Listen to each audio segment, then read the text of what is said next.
भक्तिमय भजन सुनने के लिए सब्सक्राइब करें हमारा YouTube चैनल भक्ति भजन सागर। नई वीडियोस देखने के लिए बेल आइकन पर क्लिक करें। श्री स्कंद माता। आइए सज्जनों, श्री स्कंद माता की कथा शुरू करें। पांचवें स्वरूप को स्कंद माता के नाम से जाना जाता है। ये भगवान स्कंद कुमार कार्त के नाम से भी जाने जाते हैं। ये प्रसिद्ध देवासुर संग्राम में देवताओं के सेनापति बने थे। पुराणों में इन्हें कुमार और शक्तिधर कहकर इनकी महिमा का वर्णन किया गया है।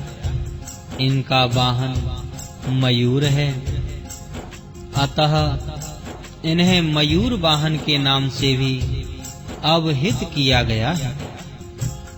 इन्हीं भगवान स्कंद की माता होने के कारण माँ दुर्गा जी के इस पांचवें स्वरूप को स्कंद माता के नाम से जाना जाता है। इनकी उपासना नवरात्रि पूजा के 5वें दिन की जाती है। इस दिन साधक का मन विशुद्ध चक्र में अवस्थित होता है। इनके विग्रह में भगवान स्कंद जी बाल रूप में इनकी गोद में बैठे होते हैं।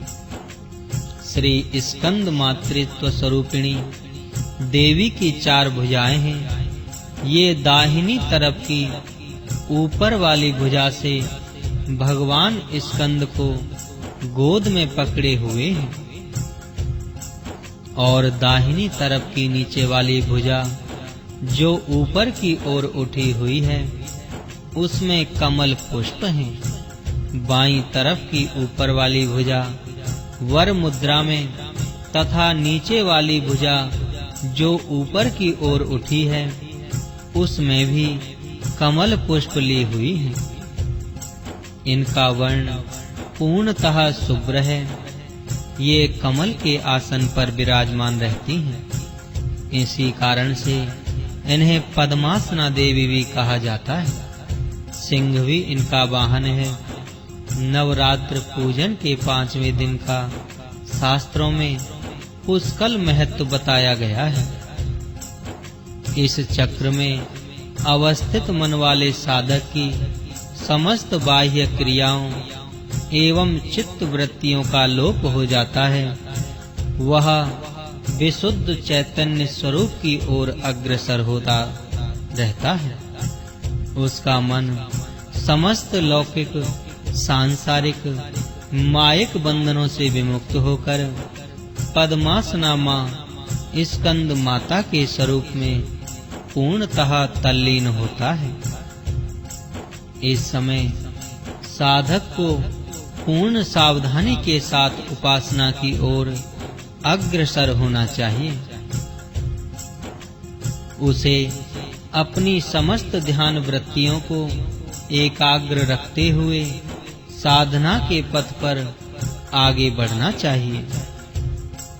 माँ स्कंद माता की उपासना से भक्त की समस्त इच्छाएं पूर्ण हो जाती हैं। इस मृत्यु लोक में उसे परम शांति और सुख का अनुभव होने लगता है। उसके लिए मोक्ष का द्वार स्वयं सुलभ हो जाता है।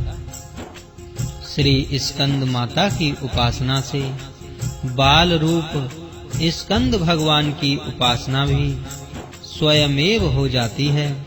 यह विशेषता केवल इन्हीं को प्राप्त होती है। अतः साधक को स्कंद माता की उपासना की ओर विशेष ध्यान देना चाहिए।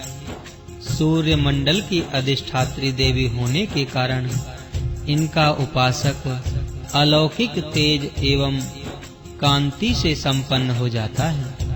एक अलौकिक प्रभा मंडल अदृश्य भाव से सदैव उसके चतुर्दिक पर व्याप्त रहता है। यह प्रभा मंडल प्रतिक्षण उसके योग क्षेम का निर्वहन करता रहता है। अतः हमें एकाग्र भाव से मन को पवित्र रखकर माँ की शरण में आने का प्रयत्न करना चाहिए। इस घोर भव सागर के दुखों से मुक्ति पाकर मोक्ष का मार्ग सुलभ बनाने का इससे उत्तम उपाय दूसरा नहीं है। जय मां स्कंद माता की जय।